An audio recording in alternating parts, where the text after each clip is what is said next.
Iniciou. Olá, amigos da leitura. Hoje o Clube de Leitura se reúne para falar sobre a transtextualidade bíblica na obra Paixão segundo GH, de Clarice Lispector, na análise da professora Tânia Dias Jordão. Antes, por garantia da Lei 3.709 de 2018, LGPD, Lei Geral de Proteção de Dados, salientamos que os presentes para todos os fins de direito autorizam a utilização das imagens e vozes constantes em gravações, fotos e imagens decorrentes da participação na reunião do Clube de Leitura do Tribunal de Justiça Emeron, nesse dia 15/7 de 2025. As imagens, vozes e apresentações poderão ser exibidas em meios audiovisuais, publicações, divulgações nos portais midiáticos, redes sociais, repositório institucional da Emeron e outros meios de disseminação da informação e do conhecimento. A autorização nesse termo é gratuita e por prazo indeterminado. Para tranquilizar a professora, essa Emeron é a escola da magistratura, do qual o Clube de Leitura é parte. Tá? Eu vou colocar agora inicialmente a lista de presença aqui no chat. Eu já testei, ela está funcionando corretamente.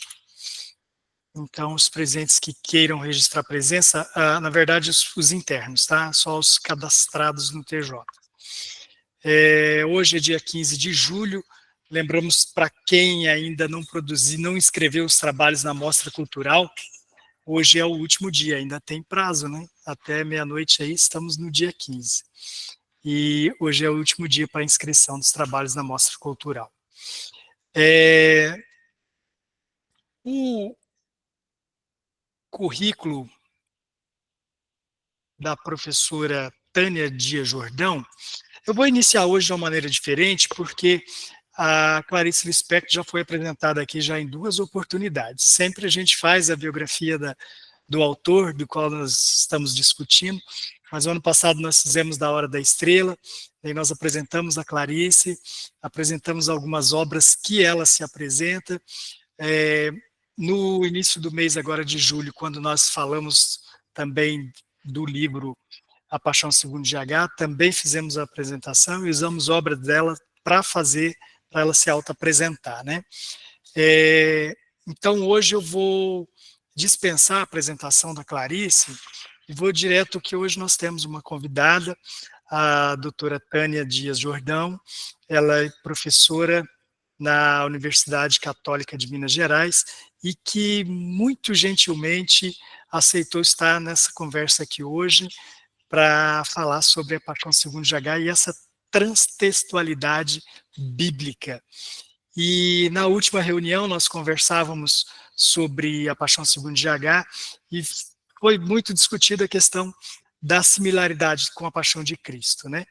E na oportunidade eu disse que eu procurava falar da Paixão, dos livros que nós trazíamos para as leituras, apenas como leitores e não como pesquisadores e tal, e que eu já tinha separado algumas monografias, algumas teses para eu ler depois do encontro.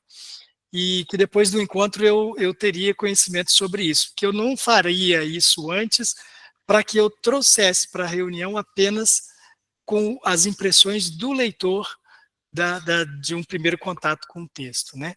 E não de um resultado de pesquisa.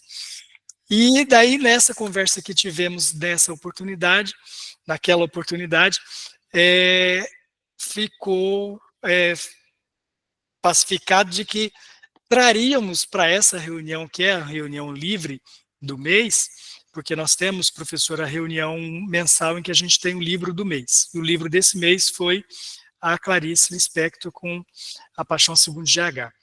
E nós, na reunião livres, utilizaríamos esse espaço para continuar falando sobre a Paixão segundo GH e trazer as impressões dessas teses, dessas monografias, né? Eu até coloquei no grupo lá que traria os 2 textos que eu havia acessado pela internet da professora Tânia, que seria o avesso da e agora o nome foge para trás. O Avesso da Paixão e Transtextualidade Bíblica, né? E resolvi me aventurar, encontrei um e-mail no Letters dela, encontrei um e-mail da professora e resolvi conversar com a professora que estava passando num momento difícil, e falou que talvez não pudesse estar nessa reunião. Ela, no esforço para dividir conosco esse conhecimento sobre a pesquisa dela, está presente aqui hoje, daí eu fico muito agradecido, até porque a professora está enlutada, ela perdeu o pai recentemente, e mesmo assim se dispôs a conversar com a gente. Professora, nossos sentimentos, e deixo as apresentações, mas passo a apresentação da professora, que é doutora em ciências da religião. Eu tirei a biografia dela pelo escavador, viu, doutor, professor? Então, se tiver alguma incoerência, nos perdoe. Da página Escavador. Doutora em ciência da religião pela Pontifícia Universidade Católica de Minas Gerais. Vocês estão me ouvindo bem? Tá? Ok.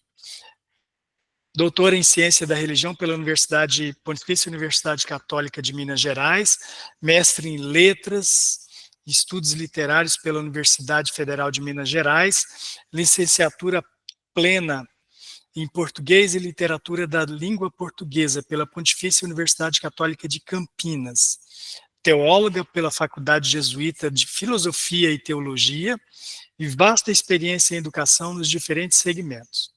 No ensino superior, ministrou as disciplinas de Cultura Religiosa 1 e 2, Hermenêutica dos Textos Sagrados pela PUC de Minas, Literatura Brasileira, Identidades Culturais e Literaturas dos Países Africanos de Língua Oficial Portuguesa, PALOP, Cultura Brasileira, Língua Portuguesa, Relações Históricas, Culturais e Econômicas, Brasil, África Negra, Universidade Omar Bongo, professora conteudista da FADECIT, experiência ainda em teologia pastoral e antropologia africana, tendo vivido e trabalhado em aldeias do Niassa, em Moçambique, e sido leitora do Brasil na Universidade Omar Bongo, em Libreville, Gabão. Foi pastoralista na rede Filhas de Jesus, Colégio Imaculada Conceição, por mais de 10 anos, e membro da equipe executiva do Observatório da Evangelização da Arquidiocese de Belo Horizonte, PUC Minas. E sua fundação, até maio de 2018, assessora de Comunidades Eclesiais de Base, as SEBs, e professora em diversos cursos de teologia pastoral, pesquisadora do grupo de pesquisa Religião Pluralista e Diálogo da PUC Minas. Gente, eu destaco aqui no currículo acadêmico o doutorado em Ciências da Religião na Pontifícia Universidade Católica de Minas Gerais, mestrado em Letras pela Universidade Federal de Minas Gerais, Faculdade Jesuíta de Filosofia e Teologia, curso técnico e profissionalizante em magistério, graduação em língua portuguesa e literaturas pela Pontifícia Universidade Católica de Campinas. Daí, se eu for ler as formações complementares da professora, nós vamos nos estender aqui, porque é bastante coisa, e se partirmos para os artigos publicados e para as teses defendidas e parceria em vários artigos, daí estendemos esse currículo aqui por muito tempo, que é bastante coisa, é muito rico o currículo da professora Tânia. E eu verifiquei, professora, tem uma obra, eu verifiquei uma obra que é A Vida dos Santos. Eu não sei se tem alguma outra publicação da sua autoria. Eu encontrei esta Vida dos Santos, eu não sei se existe alguma outra. Daí, na oportunidade de fala, a senhora poderia nos informar se existe alguma outra literatura publicada da professora. Professora, como eu havia antecipado para a senhora, o nosso grupo é um grupo de leitores, né, e que ficamos curiosos quanto ao trabalho e quanto à pesquisa realizada pela senhora e gostaríamos muito de conhecê-la. Felizes pela sua presença, pela oportunidade de falar contigo, reuni algumas indagações com base nos textos que temos em mãos, né, que é o avesso, eu estou sempre me perdendo no texto, que é o avesso da paixão, e também a intertextualidade, transtextualidade, perdão.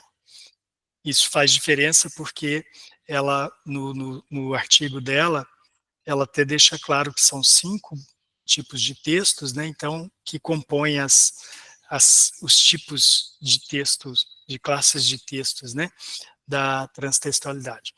E que ela elege um, que é o... Eu vou me organizar melhor para poder... que é o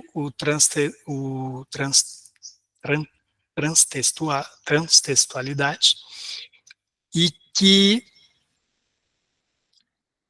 agora eu perdi aqui o nome do texto, mas oportunamente eu encontro. Professora, você tem a palavra para poder falar do seu trabalho, para falar da sua... falemos de forma informal, não tem nenhuma solenidade aqui, então a senhora fica à vontade para falar pelo tempo que achar oportuno e apresentar o seu trabalho de pesquisa.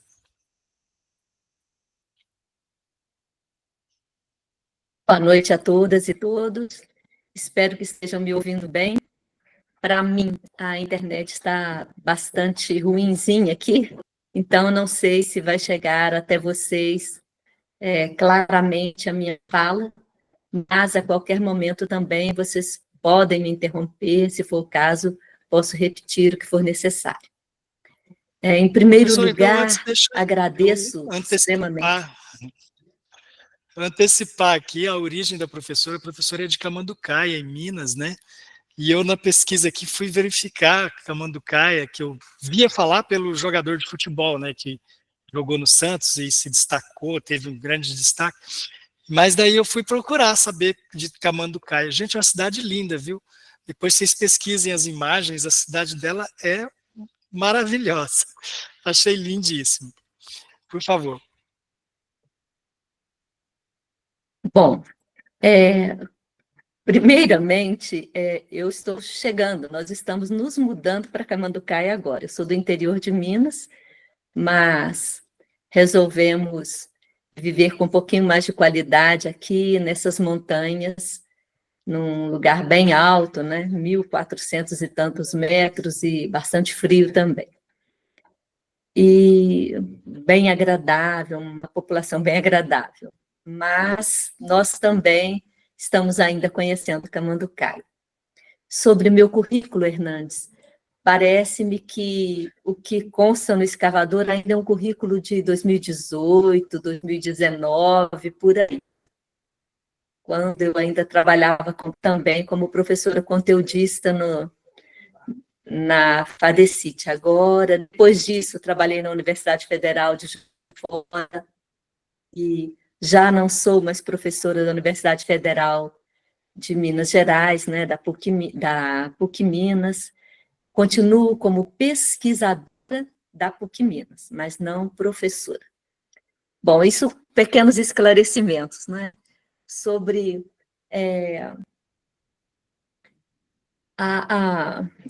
o percurso profissional da gente. Eu sou uma pessoa que eu me autodefino assim como bastante cigana, sabe? Não paro muito e gosto muito de novidades no percurso, de aprender sempre. Então, não me restringo a uma única área, por isso vocês escutaram aí de experiências em África e e trabalhos com conteúdos bem diversos, e não só com literatura, e muito menos com Clarice Lispector. A obra de Clarice, para mim, é uma paixão, não a paixão segundo GH, mas a paixão pela própria obra dela, porque a prosa poética de Clarice me pega por inteiro, me toma, é belíssima, é envolvente, mas pesquiso outras coisas. No momento mesmo, estou em um projeto aí de pós-doc que trabalha um pouco com a antropologia africana, para perceberem que navego em muitos mares, assim, nas minhas pesquisas, nas minhas buscas. Bom, quando o Hernandes me convidou, eu havia entendido que conversaríamos sobre uma obra específica de Clarice, que seria a segundo GH. Não tive muito como me ater a seus escritos, revisitar nem este livro dela, e nem mesmo meus escritos a respeito, por uma situação pessoal, neste momento, e vim aqui de coração aberto para uma roda de conversa. Então, de verdade, a gente, claro, poderia dizer algumas outras coisas a meu respeito, mas acho que seria um pouco desculpe-me, mas perda de tempo, porque a Clarice é muito mais importante do que eu. Então, se me permitem, eu gostaria que conversássemos mais sobre a obra dela né, do que essa insignificante pessoa que vos fala aqui, porque estamos só como admiradores dela neste momento. Mas qualquer questão de vocês que eu possa responder, estou aberta aqui, desde que eu, né, seja capaz de fazê-lo. Ok. A respeito deste livro em concreto, se tiverem alguma questão que eu possa esclarecer, ou a respeito desses temas aí que muitas vezes dá um nó na cabeça da gente, né? A obra dela, ainda que apaixonante, é bastante complexa. Ela é chamada de uma escritora hermética, porque muitas vezes as pessoas não conseguem chegar no profundo do que seja Clarice, né? Então, qualquer coisa que eu possa caminhar com vocês, estou aqui. Ok, professora. Eu começaria, e quem já quiser se inscrever, então, fique à vontade. Professora, a senhora será o alvo, né? Aqui, ainda que nós acabamos, né? Tem a autoridade aqui de um saber já bastante lapidado sobre a obra de Clarice, né? E uma coisa que nós, na conversa que tivemos na outra reunião, que ficou, que a gente levantou aqui, e que nessa conversa inicial,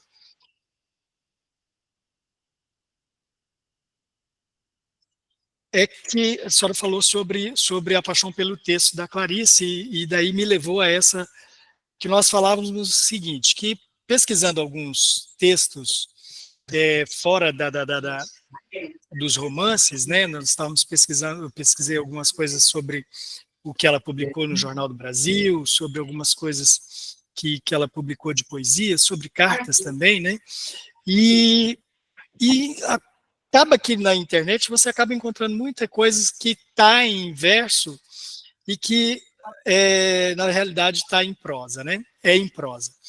E, curiosamente, quando vai ler fui ler o texto da senhora, me deparei com essa observação de que em Clarice, essa questão da prosa e do verso, ela tem a ver com a sua formação judaica e com os textos judaicos, e que isso diz exatamente assim,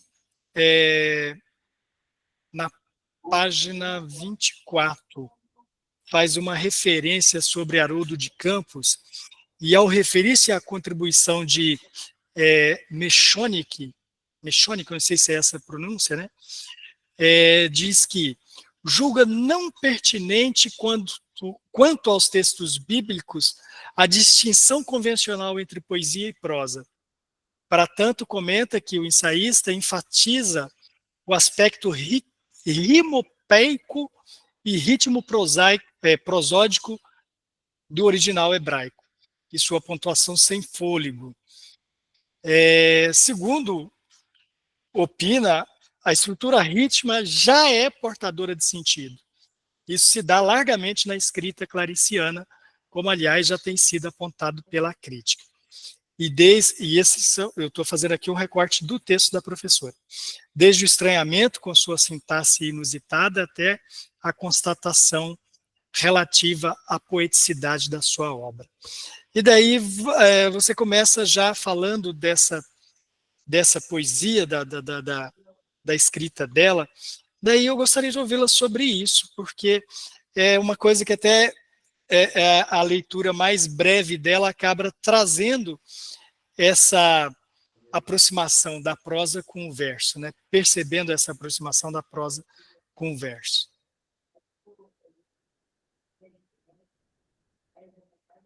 Eu poderia ter diversos recortes aqui, mas sequer estou com uma obra de Clarice em mãos. Como disse a vocês, nós estamos em mudança. E no meio da nossa mudança, fomos pegos aí com essa situação indesejada, não é? Do adoecimento maior do meu pai. Tivemos que voltar a Belo Horizonte, onde ele morava, onde é falecendo. Então, nem sequer desencaixotei os livros ainda. Então, não posso sequer ler para vocês alguma página aqui para comentarmos.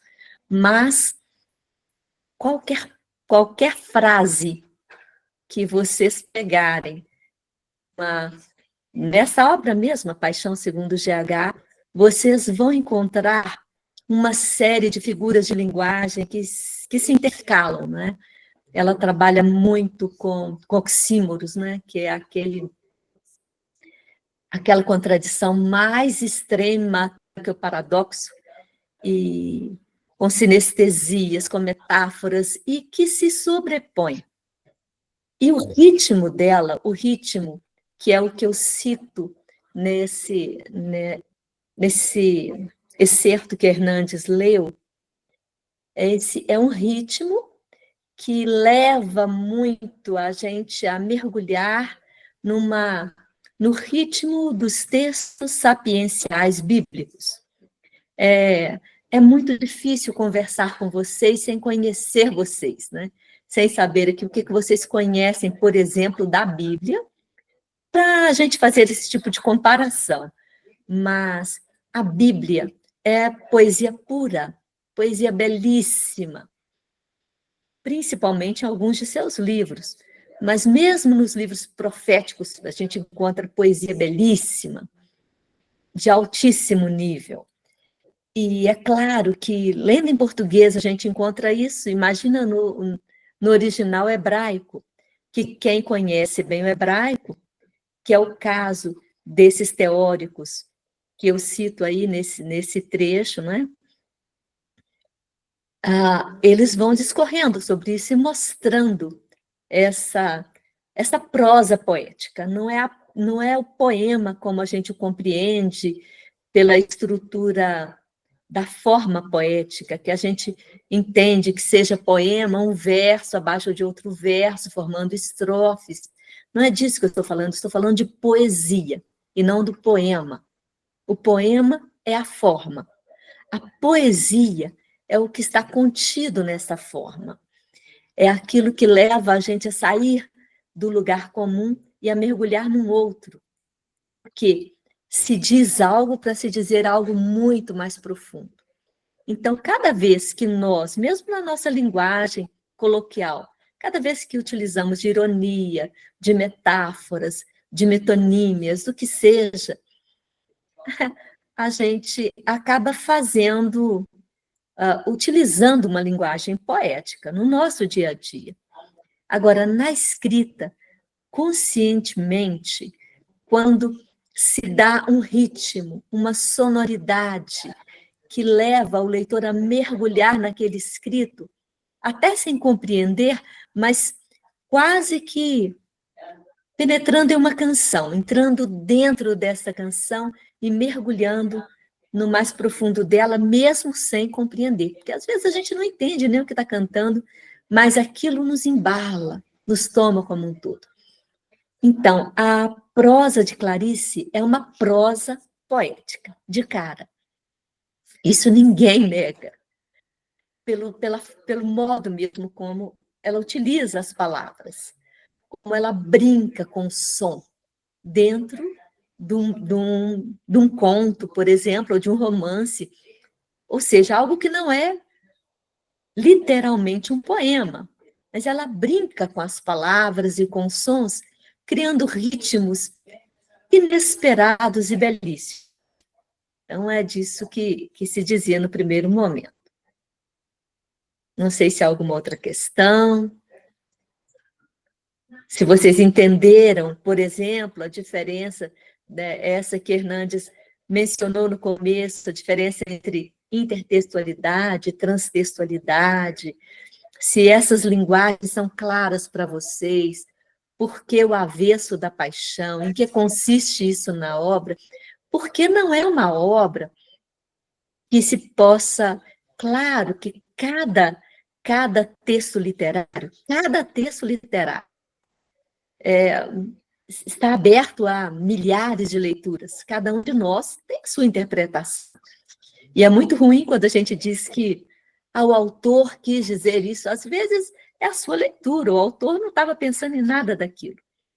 Mas leituras que se possam fazer, como essa que eu construo, não desmerecem nenhuma outra leitura, que pode dizer exatamente o oposto disso. São compreensões que podem ser muito profundas e denotarem profundo conhecimento também do escrito de algum autor, não é?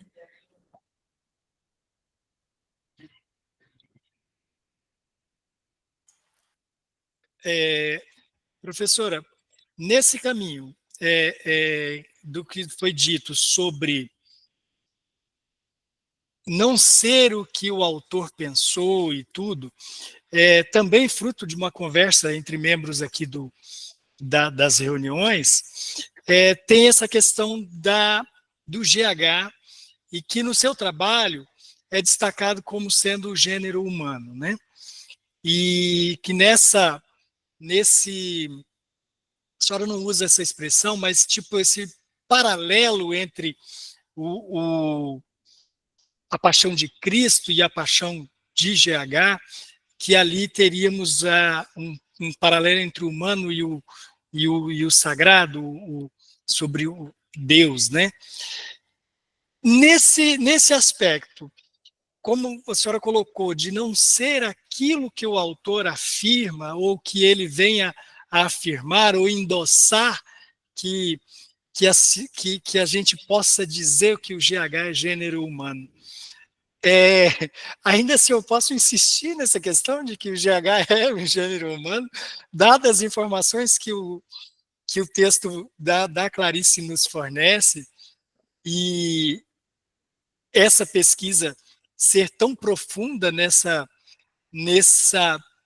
distinção do humano e do sagrado ali, do Deus, eu não sei como expressar o Deus ali no caso, apesar de algumas distinções, né, que existe entre a trajetória dos 12, elas não estão paralelas o tempo todo, né?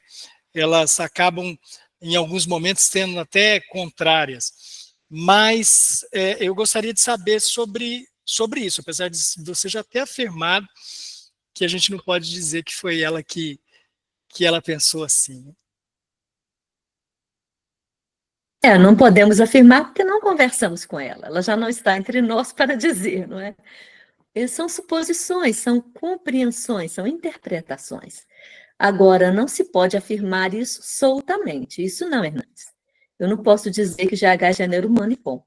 Isso dentro do contexto que eu trabalho tem uma lógica profunda. Veja bem, eu queria que vocês imaginassem uma parábola. Uma parábola como figura matemática. Essa figura de uma parábola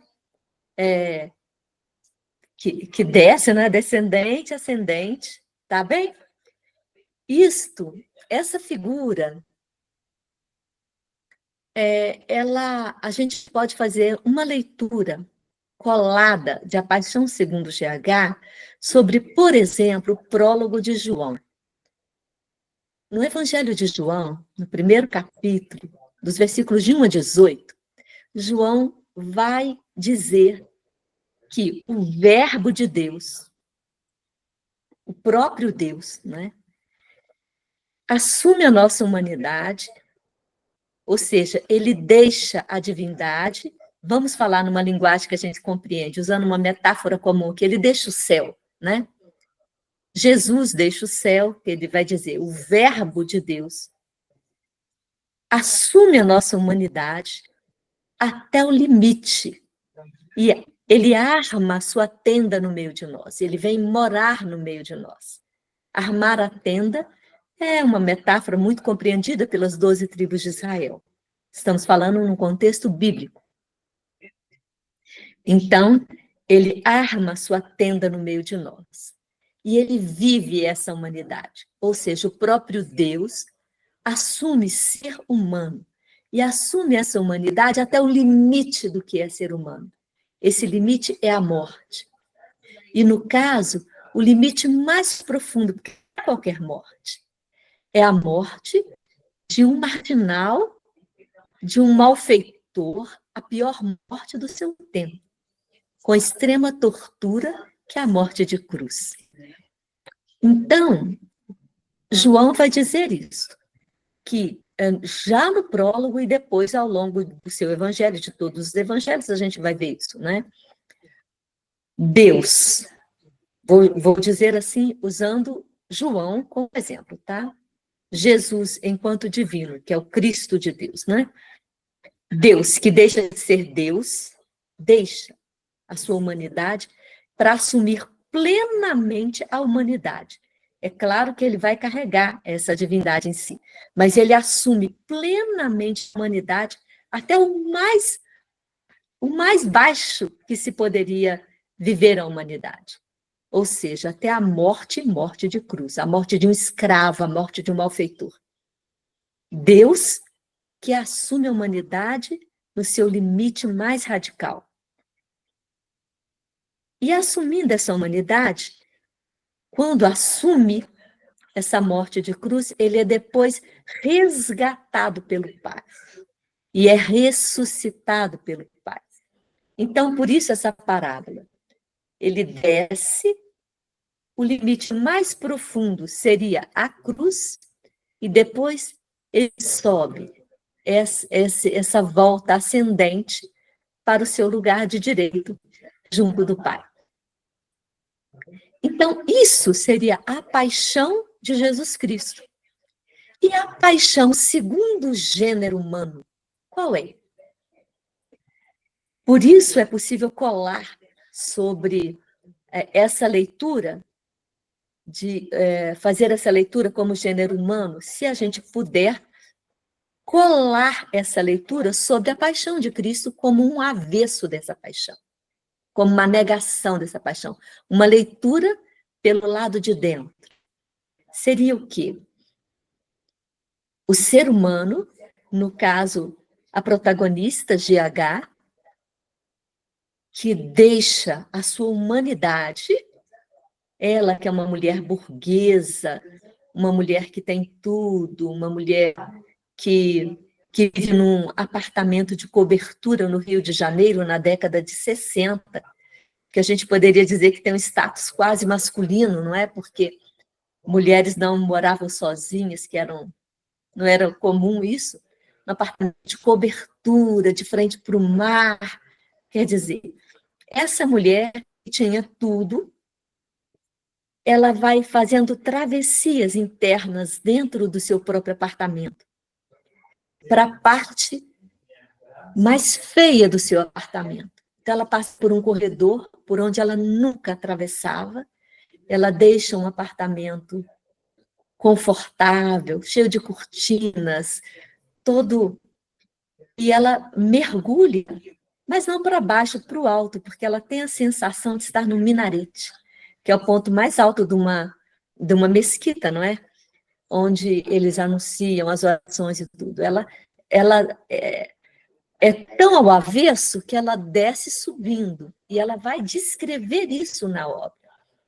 E ela vai atravessar pela parte do apartamento que ela não via nunca, que é a área, um corredor que ligava a cozinha ao quarto da empregada. E aí ela vai ver o interior do próprio prédio como uma usina, e vai descrever em detalhes isso. Quando ela entra no apartamento da empregada, ela tem que fazer diversas travessias aí, ela atravessa múmias egípcias, né, desenhadas na parede, ela vai fazendo travessias sucessivas até que ela tem que passar por uma barata, que era o auge da negação para ela de tudo, porque ela tinha uma repugnância extrema à barata. Suponho que vocês tenham lido a obra, então vão compreender bem o que estou dizendo, que nessas suas sucessivas travessias, ela vai se desumanizando, ela vai perdendo aquilo que ela considerava de mais humanos, aquele status que ela possuía naquele ambiente, e que ela vai perdendo, pouco a pouco, profundamente, até que ela atravessa pela própria barata, e ela tem que comungar dessa barata. As alusões à Eucaristia são muito claras nessa obra, para quem conhece profundamente os textos sagrados também. Mas ela, a algum momento, ela faz alusão claríssima a dizer que ela estava comungando da hóstia, ela vai usar essa expressão. Então, isso é pode soar numa linguagem assim como um extremo deboche, algo profundamente incômodo para quem crê, não é? Como essa comparação, mas no profundo do romance, o que ela faz é se desumanizar ao extremo mais profundo do que poderia ser para ela a desumanização, que é comer dessa massa branca da barata que ela espreme na parede do guarda-roupa. E aí ela já não tem mais como nem sair dali, por mais que ela vomite, aquilo fica dentro dela, e é um romance indigesto mesmo, porque é um tempo todo aquela personagem recordando, né, da vida, mas não tem uma interlocução, não é exatamente uma coisa prazerosa, uma primeira leitura deste romance. Supõe uma entrada profunda. Quando eu falo romance, eu estou colocando como um gênero, tá, gente? Gênero, porque se a gente imaginar romance como o encontro amoroso entre pessoas, não é o que acontece ali. Mas a forma como ela se descreve, o último fragmento desse romance, ela vai dizer que ela se desheroiza. Ela não se torna uma heroína, ela se torna uma não heroína, ela se desheroiza. Ela nega tudo que poderia ser de algo para cima. Ela vai no mais profundo negar-se. Então, isso é que cola sobre a paixão de Cristo. É uma caída profunda do ser humano, na mais profunda negação do que seria ser humano. Ela deixa sua própria humanidade. E só quando ela deixa sua própria humanidade é que ela se reconhece humana, é que ela se reencontra enquanto humana. E aí ela volta humana. Então, nesse sentido, é que a gente pode colar a paixão de GH sobre a de Jesus Cristo. Por quê? Porque ele deixa a divindade para assumir a nossa humanidade e volta a ser divino. E ela deixa a humanidade para se tornar menos que coisa. Ela se nadifica. Isso não sou eu que estou dizendo, é GH que diz. GH diz isso, principalmente nos dois últimos fragmentos do romance. Ela vai falar dessa nadificação, que ela assume ao se desheroizar. E aí ela se reencontra humanamente, ela resgata o que é humano, mas ela tem que chegar ao mais profundo do nada, ela tem que negar tudo aquilo que ela vivia antes. E o que ela vivia antes? Era uma vida de aparência. Então ela deixa de viver a aparência para viver o profundo do ser humano. Isso seria um grande resumo da minha leitura desse.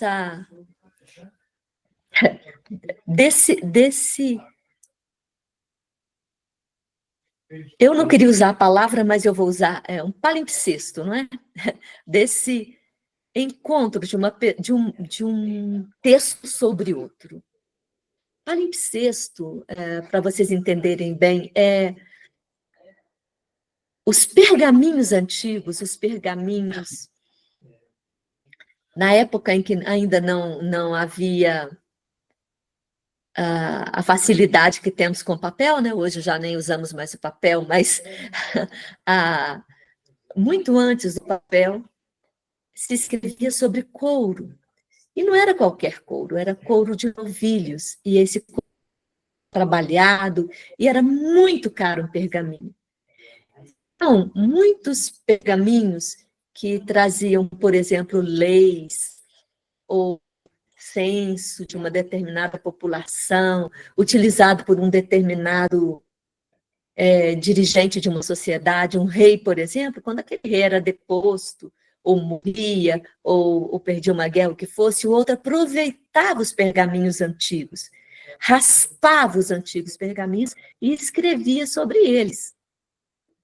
Só que quando se raspa um pergaminho, ficam cicatrizes naquele pergaminho antigo, são rasuras profundas, marcas de estilete ali profunda, que mesmo que você consiga ler o de cima, a inscrição de baixo, ela é possível de ser recuperada por quem tem uma capacidade técnica acurada.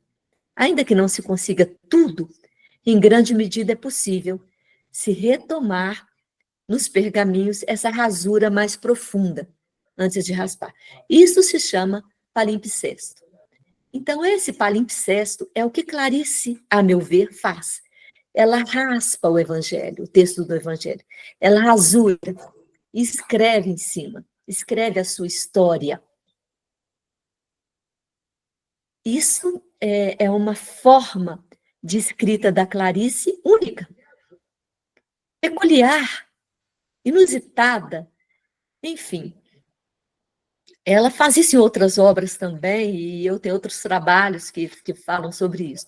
Mas, nesse concretamente, o que eu posso dizer é essa parábola que pode resumir todo o conteúdo do romance. Não sei se há alguma outra questão. Pode falar, Vinícius. Olá, boa noite a todos.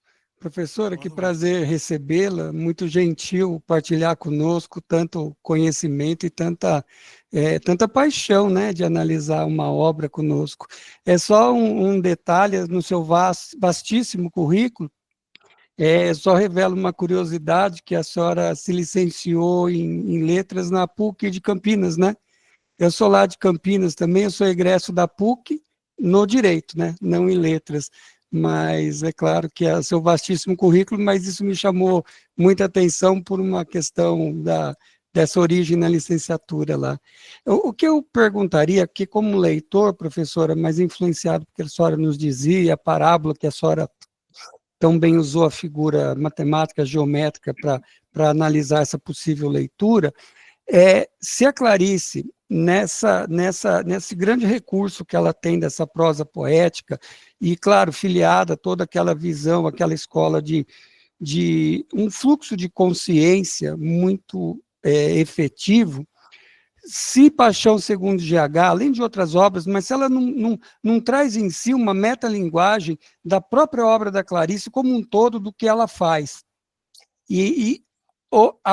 Aproveitando essa questão da parábola, se ela não se vale ao máximo desse fluxo de consciência construído para atingir, ou ainda que numa construção literária, como se atingisse justamente uma escrita do inconsciente ou do subconsciente. É aquilo que falávamos, há pouco eu estava lendo um pós-fácil no livro do João Gilberto Noll, o crítico aponta isso, que o Noll falava várias vezes, que ele tinha uma escrita do inconsciente, que ele tinha uma escrita metafísica. O que é arte se não estranhamento? Eu falei, claro, o Noll depois, mas é tipicamente clariciano, como outros autores, né, já ingleses, americanos, tantos outros autores cuidaram disso antes daqui do Brasil.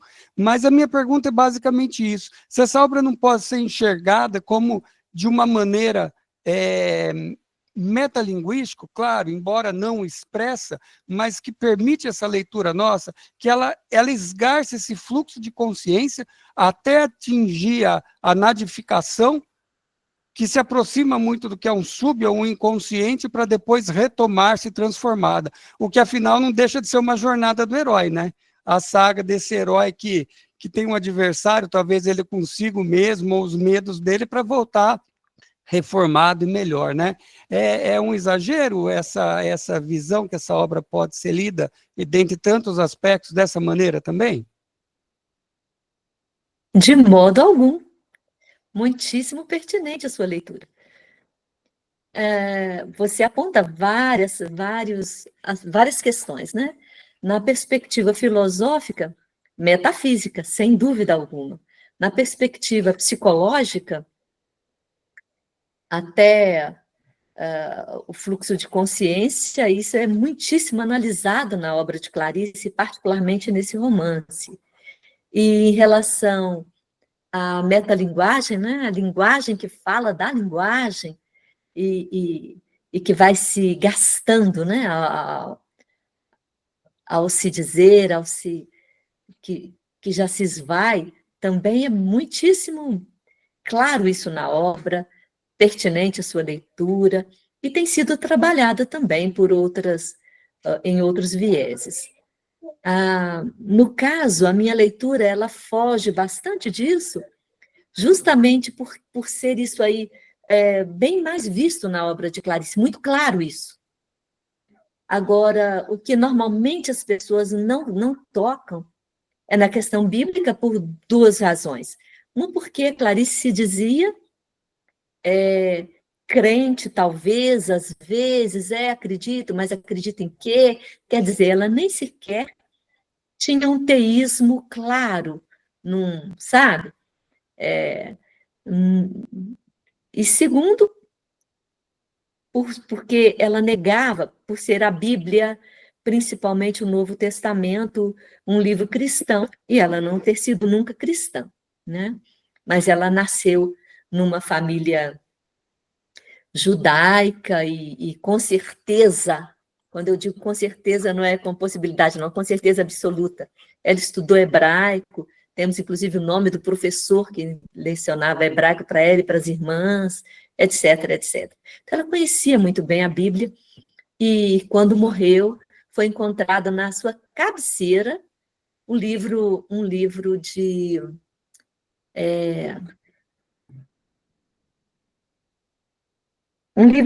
absolutamente cristão, que me foge o nome agora, mas me esqueci. Ela estava lendo um livro que falava sobre Jesus Cristo, mas era a vida de Cristo numa perspectiva, não sei, não me lembro agora se era de Agostinho, de quem era, enfim, me virá talvez até o fim da reunião e eu direi. Mas isso não invalida em nada outras leituras que são até mais claras, de jeito nenhum mais rasas, profundíssimas, com certeza, mas mais claras na obra dela. O mais difícil é a gente fazer, talvez, esse paralelo com a Bíblia, pela própria defesa de Clarice de negação mesmo de Deus, né? Ela fala de Deus, mas como um elemento, ela discutia muito com ele, com certeza, né? Assim. Mas parabéns pela sua reflexão, Vinícius.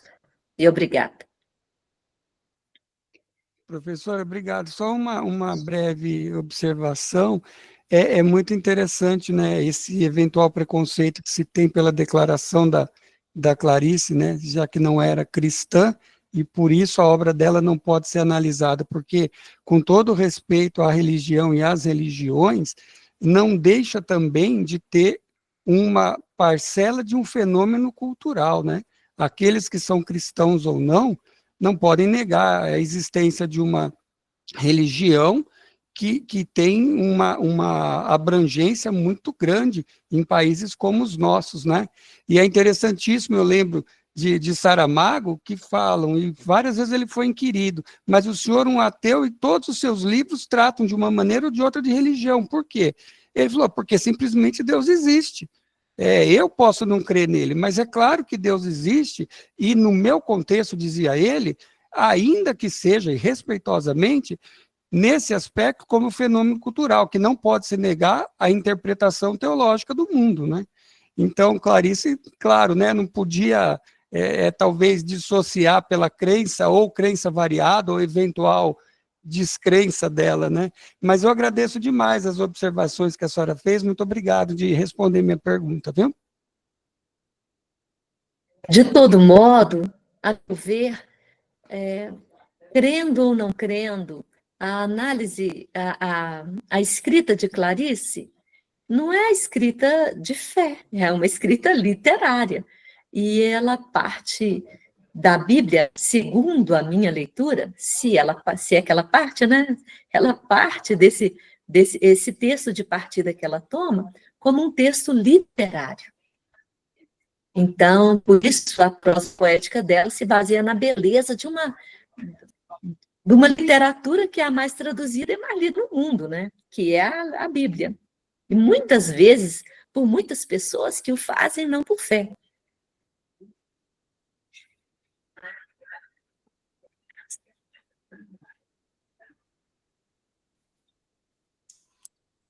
Falhou o finalzinho da sua fala, mas terminou em fé. Fazem não por fé. Dessas questões, claro que aqui as nossas discussões rondam sempre o tema bíblico, né? Tem duas definições para barata, já que entramos no assunto da barata, né?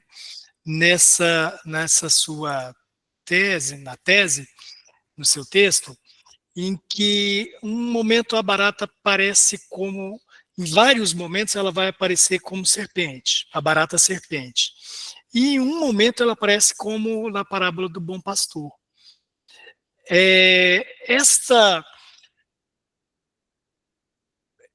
As duas versões, essas duas correlações, né, parecem muito boas, porque num ele aporta e no outro ele provoca ela a experimentar aquilo que é proibido, seja culturalmente, seja... então, essas duas representações parecem muito boa, mas isso seria incompatível, não seria incompatível ela ser, ao mesmo tempo, o bom pastor e ser a barata serpente do paraíso, em referência à serpente do paraíso? Hernandes, eu escrevi esse texto em 2005, me parece, 2006. Então, de verdade, algumas coisas me escapam. Eu não me lembro desta analogia ao bom pastor. A serpente, sim, me lembro claramente. Agora, não seriam incompatíveis, ainda que, né, se você puder recordar aí, ler esse trecho, mas, de todo modo, lembra quando eu falei do palimpsesto, que é algo que se cola sobre outro, anterior, sobre outro e outro? Então, no pergaminho, esse, a meu ver, é o método utilizado para Clarice para sua escrita. Então, ela escreve, eu faço uma análise posterior a esta daí, que você possivelmente não tem acesso, porque não publiquei ainda, publiquei, mas em anais de congresso, em outros lugares, não como obra ainda, que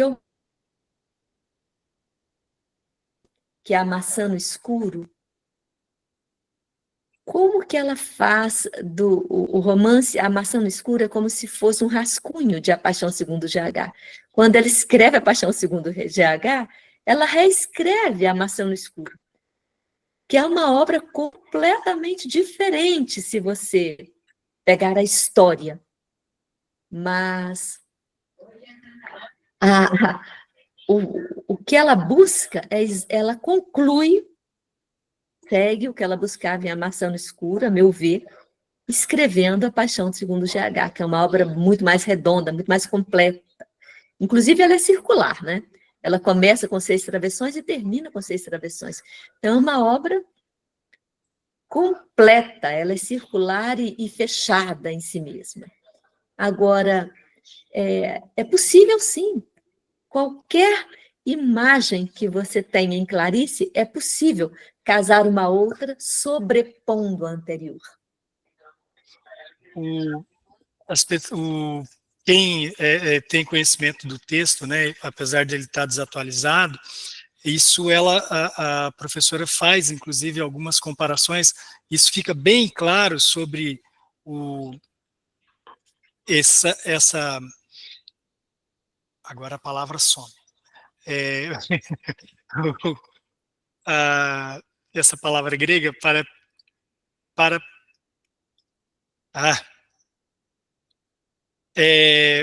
isso fica bem explicado porque ela começa a trazer os textos, mostrando os textos bíblicos onde isso acontece, que os próprios textos bíblicos acabam se reescrevendo, né? E que também Clarice faz isso na sua obra, né? Acaba se reescrevendo em alguns pontos. E ela traz isso para essa tese, que é a tese de mestrado que eu tenho em mãos, tá, professora? E seguindo nessa questão o Vinícius tinha falado sobre a questão da parábola, né? E traz também o texto esse texto da tese, ele traz uma referência a um crítico, Nadia Gottlieb, né? Nadia Gottlieb, em que fala sobre essa questão da parábola. Ela diz assim, que a história da paixão é a história da vida crua, sangrando, no que tem de mais pungente, toda a sua grandeza e toda a sua miséria. E eu associaria daí com a parte do texto, né, da Paixão Segundo GH, que diz, eu quero para mim mesma encontrar em mim a mulher de todas as mulheres. E daí eu acho que ela acaba criando, como Jesus passa a ser um arquétipo de homem, ela também passa a construir um arquétipo feminino, né? Só que com o esvaziamento do humano, porque ela faz esse caminho contrário que você explicou aí, né? Então, essa construção e partindo da explicação da parábola que o Vinícius faz aí. Quanto a essa questão de arquétipo, professora, é possível definir assim essa revelação e essa mulher que sai dessa revelação? E daí eu levaria uma questão que toma mais tempo no seu texto, que é a questão do silêncio, que é a questão do silêncio, a questão do deserto, e que é uma coisa que toma muito tempo na narrativa da Clarice, né? Que o texto é repleto de silêncio. O silêncio está ali fazendo barulho o tempo todo. E a sua tese também namora bastante com o silêncio. Ao tratar dessas coisas, namora bastante com o silêncio e fala... e o texto da Clarice fala que falar com o Deus é o que de mais mudo existe. Porque... E por que o silêncio provoca tanto a Clarice, especialmente nesse texto de GH? Primeiro, em relação à questão do arquétipo. Se considerarmos que GH é o gênero humano, ou seja, todos nós, cada um de nós, não é? Todo mundo, não é? Então, encontrar nela própria, nessa mulher, todas as mulheres, é exatamente essa leitura que eu faço ao dizer que GH, e não só a mulher, mas a humanidade inteira, poderia se dizer, nessa experiência profunda de primeiro chegar ao nada, e quando você fala do silêncio, já vou casar aí com essa questão do arquétipo também, chegar a esse nada é também chegar a ao que é indizível, não é? Porque ela toca muito na questão do não ter voz para dizer. É impossível, quando a gente escuta uma canção belíssima, que a gente quer que a pessoa que a gente ama também escute para experimentar a mesma sensação que a gente experimentou, a pessoa pode até gostar daquela melodia, ou daquela música, ou do que seja, mas não experimentar, não ter a mesma experiência que a gente fez. E a gente pode querer explicar a sensação, mas a gente nunca vai conseguir. Não tem como explicar uma sensação profunda. Nesse momento, a gente toca o indizível. Então, é disso que Clarice fala, daquilo que não se pode dizer.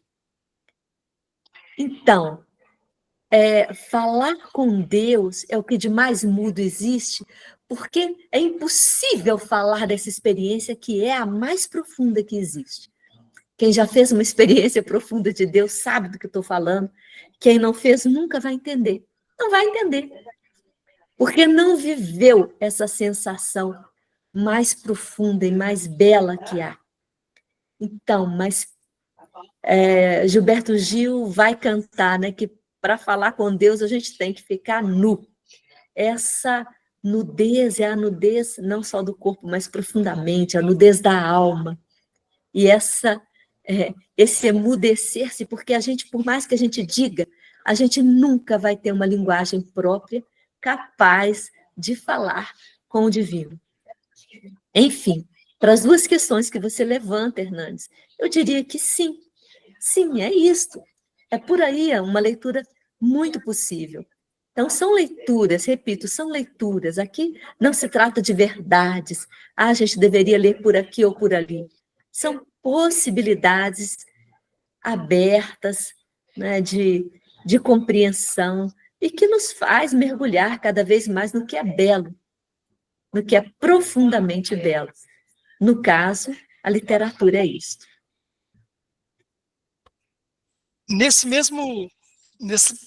Pode falar, Ana, pode falar. Bom, boa noite, professora. No encontro passado, né, Hernandes, a gente ficou com a cabeça...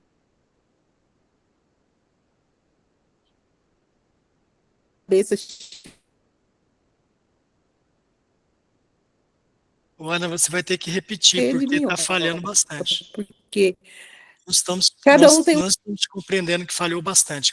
Reinicia, por favor. Então começa tá. falando. Boa Agora noite. estou ouvindo. Boa noite. No encontro que nós tivemos sobre o livro, assim, nós ficamos cheios de minhoca na cabeça, porque assim, cada um traz um viés dessa leitura. E eu gosto muito dessa dissertação sua, porque eu gosto muito desse viés bíblico. E no encontro a gente levantou isso, né? Porque eu vi várias vidas de santos ali no livro. Eu vi ali Santo Agostinho, eu vi Paulo de Tarso, aí vi Francisco de Assis, E hoje, quando você traz isso para a gente, que você trouxe lá na dissertação, né? Eu falei assim, nossa, então eu não estou tão por fora. Porque, assim, quando a proposta do estudo não era uma coisa técnica. Porque quando vocês estão falando dessas coisas de poesias, eu não entendo mesmo, eu sou leiga, tá? Mas, assim, eu gostaria que você falasse um pouquinho sobre a questão do santo, porque parece que você tem um livro também que fala sobre eles, né? E lá tem uma parte do livro que ela fala e que você também traz, que quando Francisco de Assis beija o leproso, não é assim mais por ele, pelo leproso, mas ele está fazendo um bem a si mesmo, porque essa largueza é para ele, né?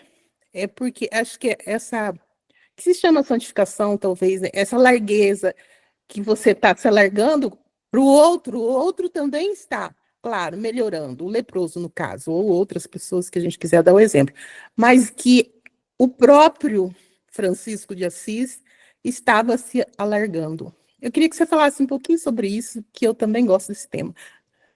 Obrigada também pela participação. Nossa, Ana, agora você me pegou, porque se eu começar a falar disso daqui, querida, vamos ter que, sabe, não será possível hoje. É muita coisa.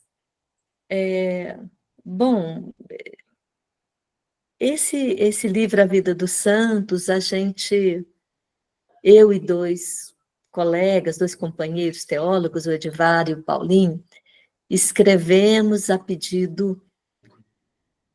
As coisas são incríveis, né? A pedido do Bruno, do Biquíni Cavadão. Imagina, um roqueiro.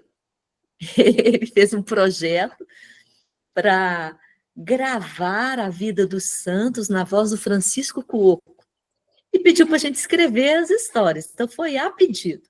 Então, a gente se organizou, falou, como é que a gente vai fazer isso?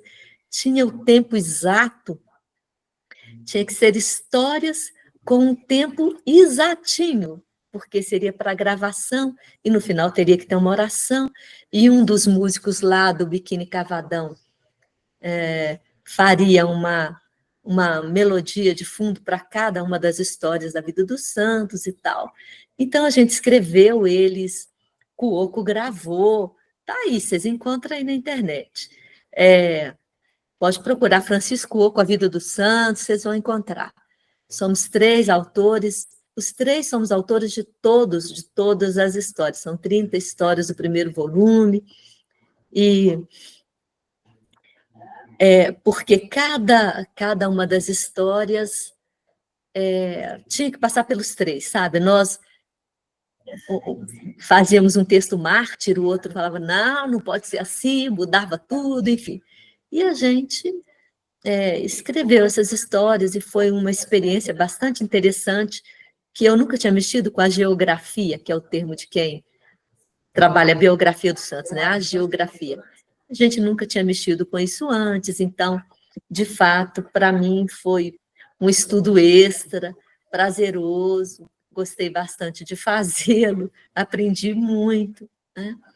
E depois ele nos pediu sobre Nossa Senhora, e aí já era um livro. Não, porque foi muito bom e não sei o quê, e no meio da vida dos santos não podia ter nenhuma história de Nossa Senhora, que era a parte. Aí fizemos um livro, A Vida dos Santos, a gente escreveu, acho que foram 90 santos. Cada volume eram 30, uma coisa assim, não me lembro bem. E Nossa Senhora era 30 invocações a Maria, Mãe de Jesus. Acho que é assim que se chama o livro, se eu não me engano. 30 invocações a Maria, mãe, acho que é isso mesmo, Mãe de Jesus. E são títulos de Maria que são pelos quais ela é conhecida, por que tem tanto nome para a mesma pessoa, tantas devoções diferentes em cada lugar e tal e tal. Então, a gente aceitou esse desafio, nós 3 também escrevemos este outro livro. Sobre Clarice e os santos, você está certa, a meu ver, né? E eu faço essa defesa de que já no primeiro romance dela, perto do Coração Selvagem, a personagem dela se chama Joana, a protagonista do romance. E aná, em grego, significa não. Não, é uma negação. A negação pode ser tanto com o prefixo a, como pelo seu nome aí, Ana, né? Ana pode ser não, em grego. E a também pode ser não, pode ser uma negação. Então, Joana seria o não Jó, Joana. E eu faço essa leitura do romance Perto do Coração Selvagem. E é possível ver a vida como Clarice lia muito a vida dos santos e conhecia muito a vida dos santos. E ela faz menção clara. Quem conhece, vê. Quem não conhece, segue a obra normalmente, mas às vezes ela faz referência muito clara. Ela diz com toda clareza, ela fala do santo que ela está falando. Não nega isso. Não é algo assim, ela fez uma... Só quem conhece, só você ler com um pouquinho de atenção que você percebe.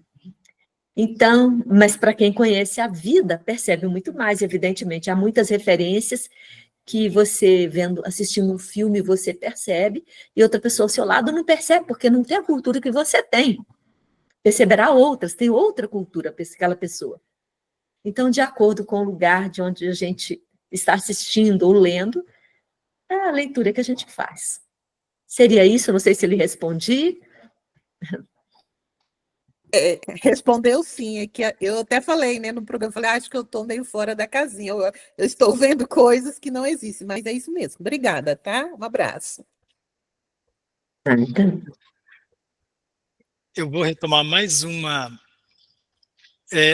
Você já havia falado sobre a questão do silêncio, mas como você falou aí sobre a questão da palavra e sobre a Joana, né?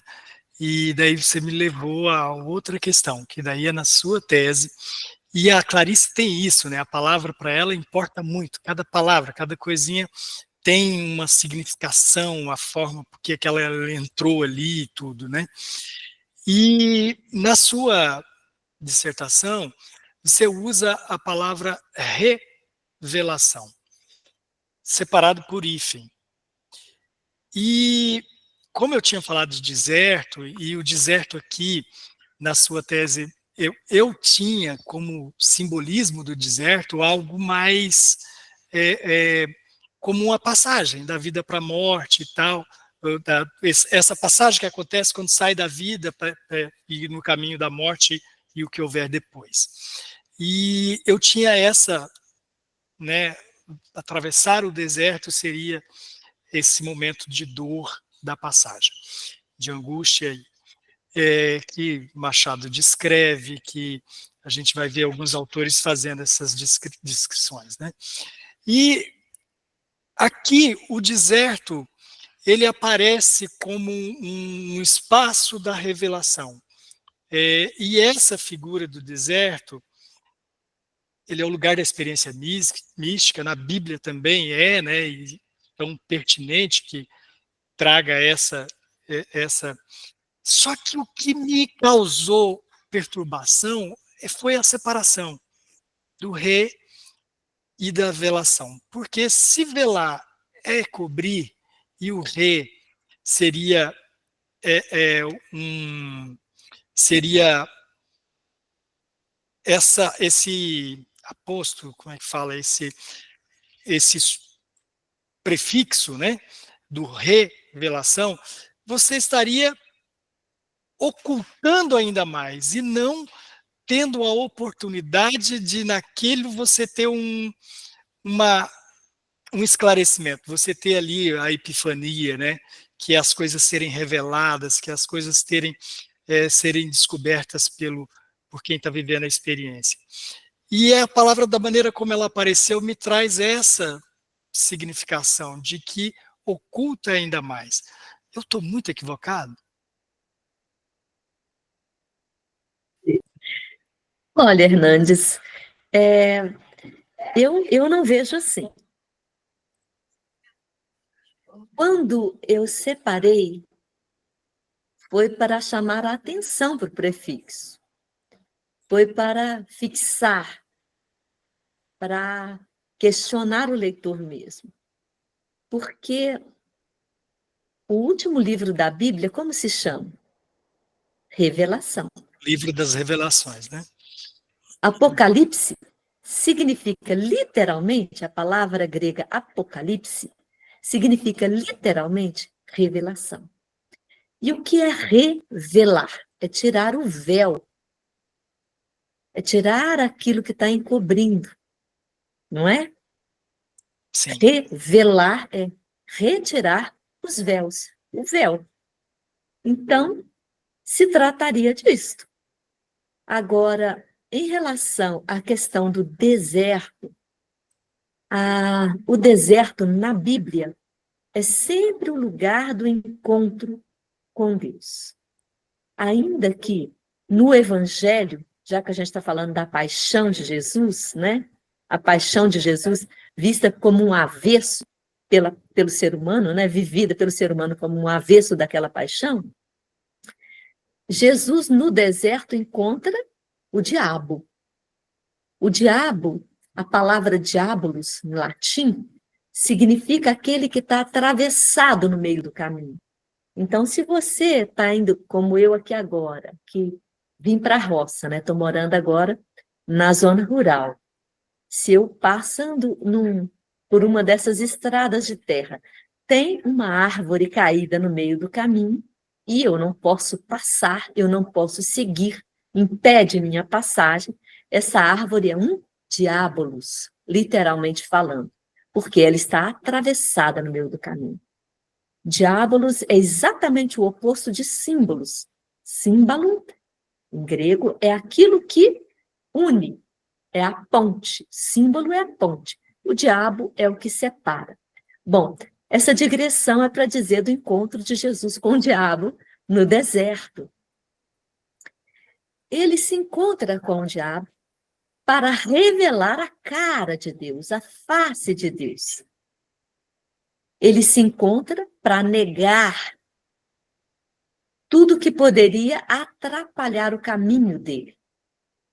O caminho dele, o projeto do Pai, é revelar o reino, né, aos pequeninos.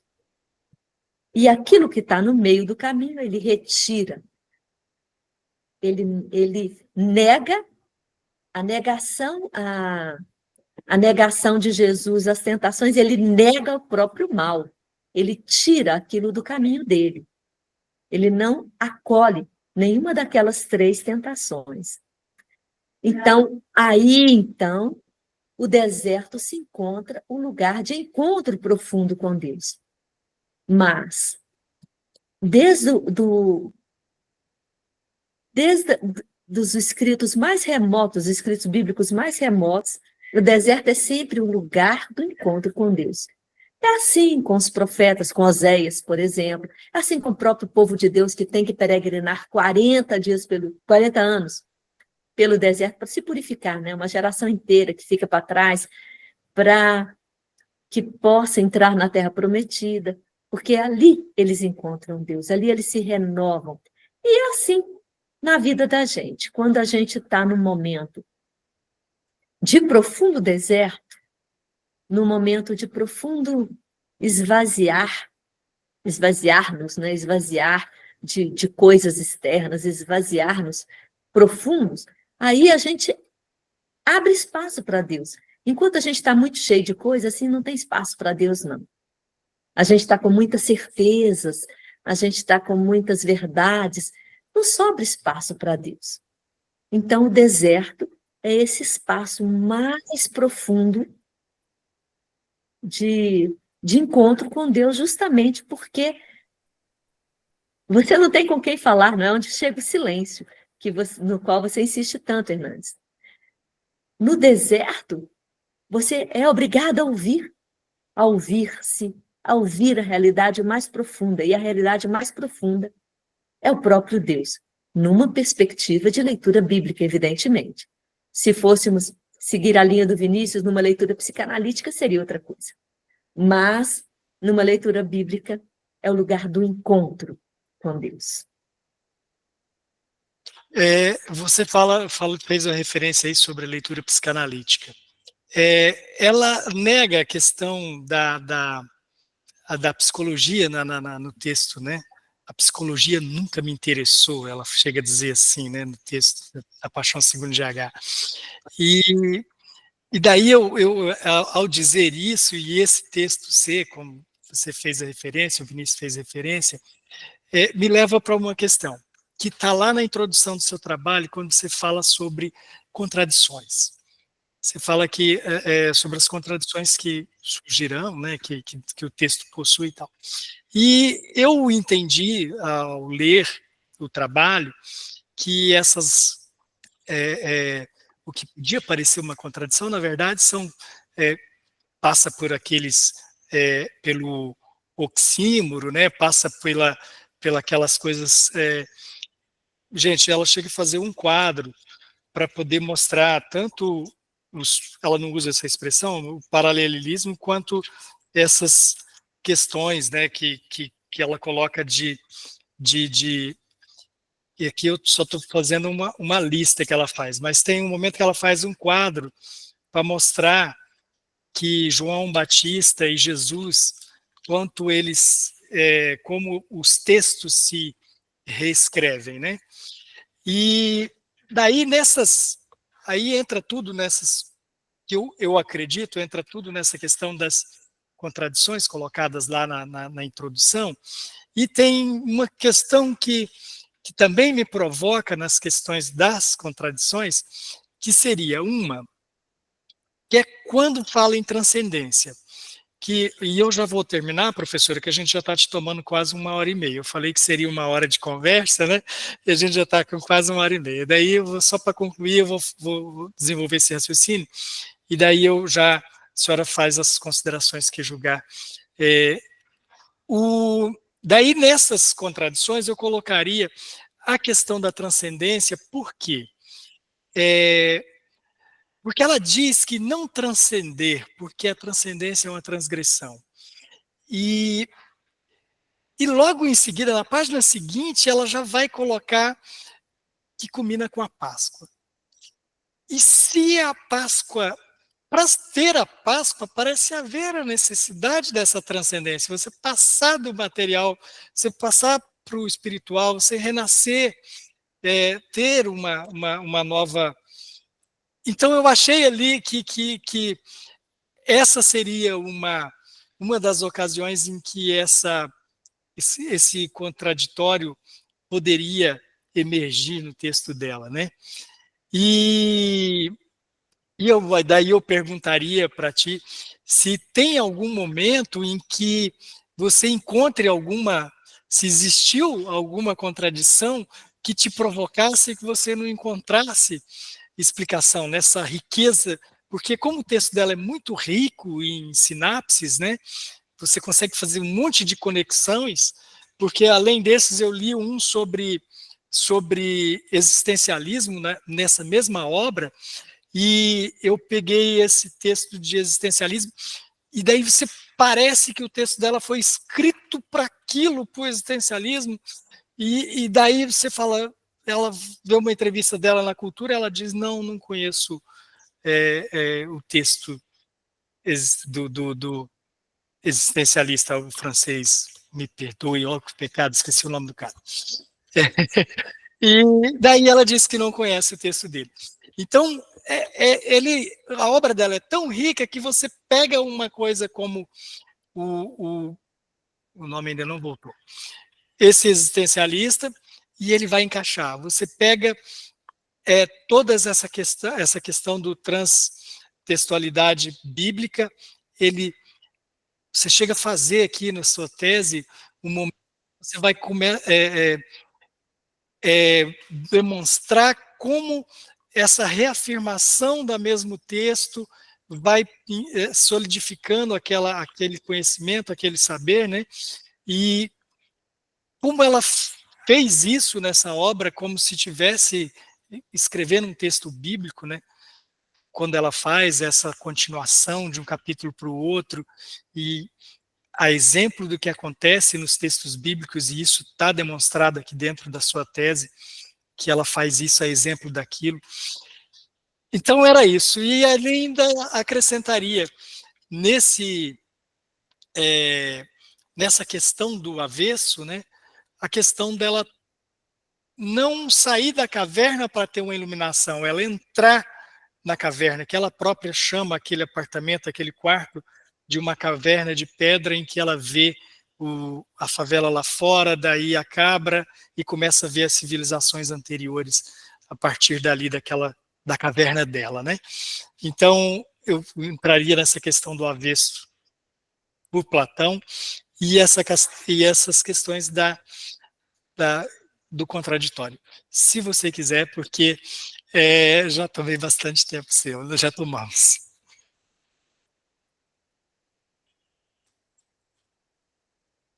Olha, Hernandes, eu penso que é um tanto complexo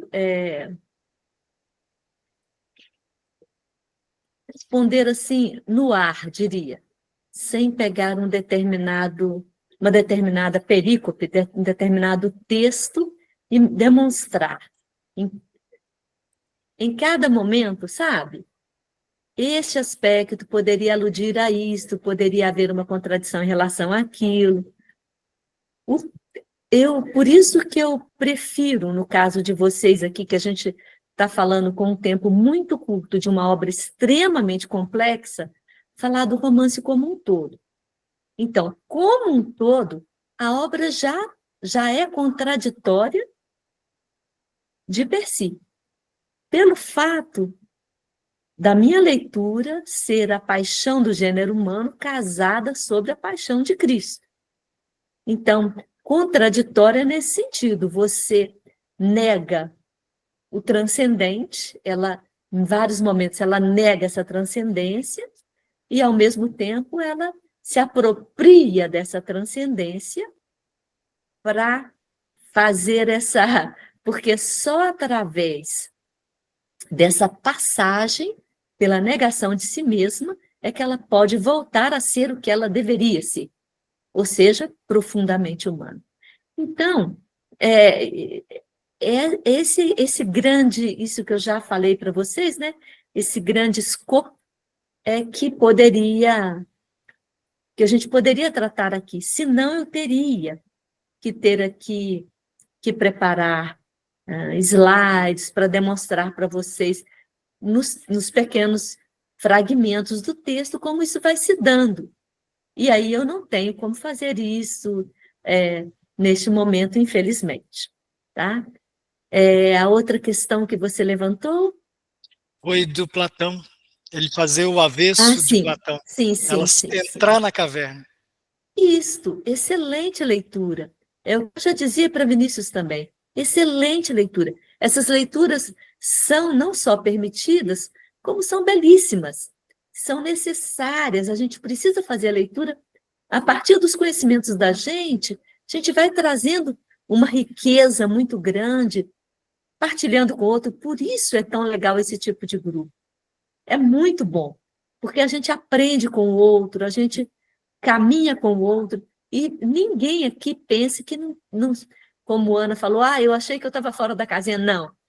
Ninguém aqui pense que não tem conhecimento suficiente para partilhar aquilo que conseguiu visualizar numa obra dessa. Porque o que você trouxer, com certeza, é de extrema riqueza, e vai se juntar, talvez, ou se incorporar a uma riqueza maior, vai criar uma leitura maior. Quem sabe vocês até possam, não sei, partilhar por escrito isso, sabe? Escrever as diferentes leituras que cada um vai fazendo e criar uma coisa de vocês nova.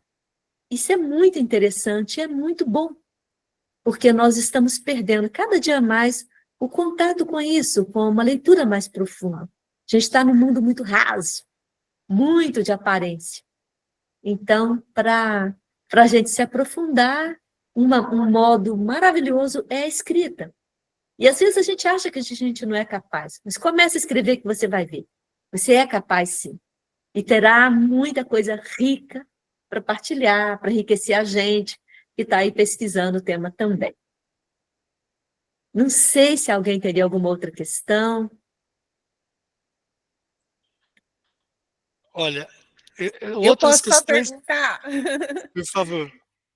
Eu achei aqui na internet, professora, que eu fiquei curiosa sobre a vida dos santos, né? Mas aqui não tem o seu nome, mas assim, tá assim, A Vida dos Santos, volume 1, de Francisco Cuoco. Jesus, o santo de todos os santos e santas, São José, o carpinteiro justo, é esse, né? É porque, se procurar com o meu nome, vai ver a mesma obra, porque aparece com Francisco Oco a gravação, né? A gravação, mas os textos são nossos. Deveria constar a autoria, está errado isso aí. Mas ele só lê o texto. Eu postei um link ali do Mercado Livre, ó, que tem A Vida dos Santos, Tânia Dias Jordão. Tem tanto livro escrito, quanto tem essas gravações aí, que eu não sei onde estão, mas em mais de um lugar vocês encontram. E me parece que são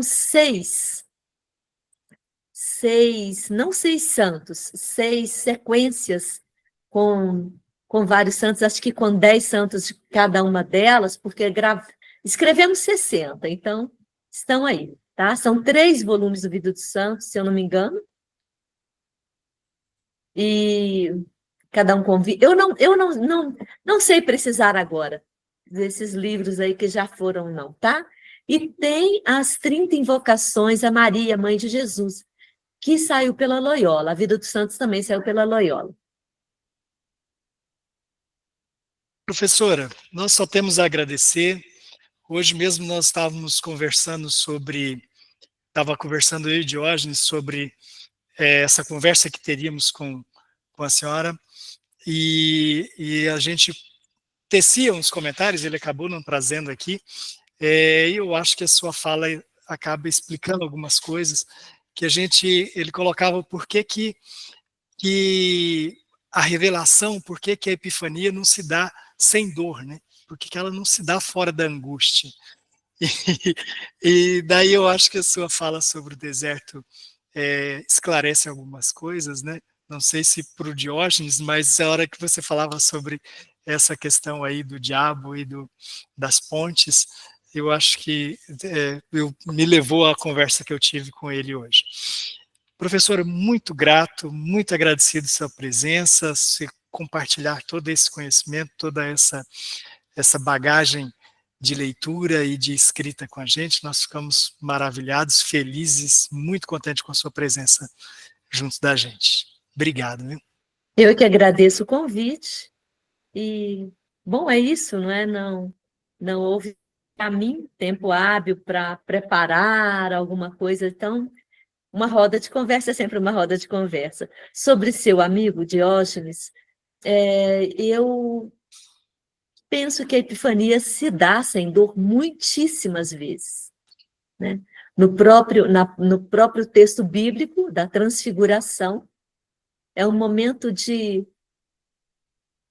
profunda beleza, estão ali no alto da montanha, Jesus e seus amigos, e, enfim, e é um momento epifânico. No momento também do próprio batismo de Jesus, é uma outra epifania, quer dizer, a vida dele há muita dor, mas a epifania não está necessariamente vinculada à dor, pelo contrário, não é? Então, é isso. A epifania é uma manifestação, é outra vez uma revelação. É algo que transborda, além do que a gente pode ver, né? Tanto que o domingo da Epifania, a gente celebra a festa da Epifania, a festa dos magos do Oriente, que vão ver Jesus quando ele nasce. Quer dizer, encontrar o chamado Rei dos Reis, né? Numa manjedoura ali, aquilo para eles é a revelação, que para ser o grande tem que se tornar o menor, não é? Então, é isso, tá? Professora, obrigado. Mas eu que agradeço, um abraço grande, tudo de bom. Uma boa noite, tudo de bom para a senhora. Muito agradecido, tá? Obrigado. Obrigada. Obrigado, que bom. Uhum. Eu vou encerrar a gravação. Parabéns, Hernandes, ao grupo. Mais uma, hein?